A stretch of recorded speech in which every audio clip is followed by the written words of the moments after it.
ભુજના જ્યુબિલી ગ્રાઉન્ડમાં ચંચળ ગ્રુપ દ્વારા આયોજિત ગોકુલા કપ ક્રિકેટ સ્પર્ધા જેમ જેમ આગળ વધી રહી છે તેમ તેમ દર્શકોની ઉત્તેજનામાં વધારો થઈ રહ્યો છે અને ખેલાડીઓમાં પણ ઉત્સાહ વધી રહ્યો છે।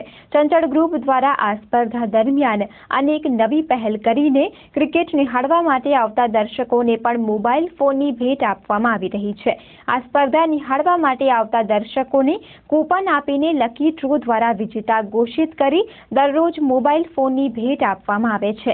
ગઈ રાત્રે યોજાયેલા ડ્રોમાં માત્ર 3 વર્ષની ઉંમરનો બાળક લકી ડ્રોમાં વિજેતા બનીને ઇનામનો હકદાર થયો હતો। આ ટુર્નામેન્ટમાં પ્રથમ મેચથી જ દર્શકો રોમાંચક મેચની મજા માણી રહ્યા છે। દર્શકો ઉપરાંત ખેલાડીઓ માટે પણ પ્રોત્સાહક ઇનામોની જાહેરાતો કરાઈ રહી છે, જેણે ખેલાડીઓમાં પણ સ્પર્ધાત્મક વાતાવરણ ઊભું કરેલ છે। ચંચળ ગ્રુપ દ્વારા આયોજિત ગોકુલા કપ ક્રિકેટ સ્પર્ધાના પ્રથમ રાઉન્ડના મેચોથી જ રસાકસીભરી મેચો જમાવટ કરી રહી છે। વળી આ સ્પર્ધામાં માત્ર ભુજની જ નહીં પણ સમગ્ર કચ્છ જિલ્લાની ટીમો ભાગ લેતી હોય આ મેચો નિહાળવા માટે સમગ્ર કચ્છ જિલ્લામાંથી દર્શકો ઉમટી રહ્યા છે। આ સ્પર્ધા નિહાળવા માટે સ્વામિનારાયણ ડેવલપર્સના શ્રી તુલસીભાઈ જોશી પણ ઉપસ્થિત રહ્યા હતા। અનેક ટુર્નામેન્ટોના સાક્ષી બની ચૂકેલા શ્રી જોશીએ ચંચળ ગ્રુપની આ સ્પર્ધાને અદ્વિતીય ગણાવતા ચંચળ ન્યૂઝ સાથે વાત કરી હતી।